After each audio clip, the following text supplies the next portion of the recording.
আসসালামু আলাইকুম সম্মানিত দর্শকবৃন্দ।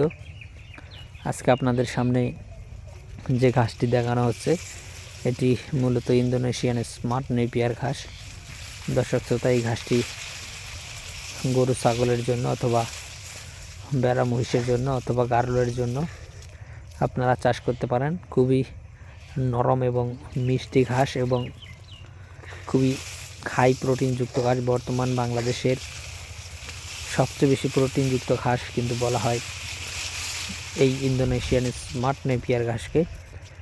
তো দর্শক শ্রোতা, এই ঘাসটি যেরকম নরম তেমন মিষ্টি এবং এই ঘাসটি দাঁড়ালো কম হয়।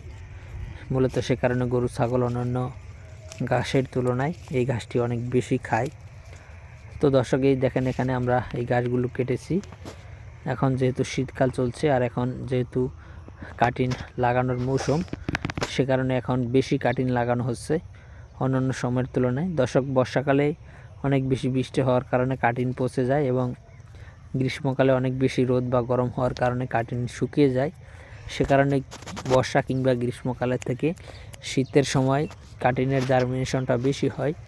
মূলত সে কারণেই বাংলাদেশে আবহাওয়া, যেহেতু শীতকালে রোদ কম থাকে এবং বৃষ্টি হয় না, সে কারণে এই সময় কাটিং লাগালে কাটিং জার্মিনেশন বেশি হয়। সে কারণে বর্তমানে বাংলাদেশে প্রতি বছরই শীতের সময় বেশি কাটিং লাগানো হয় বা গাছ চাষ করা হয় শীতের সময়।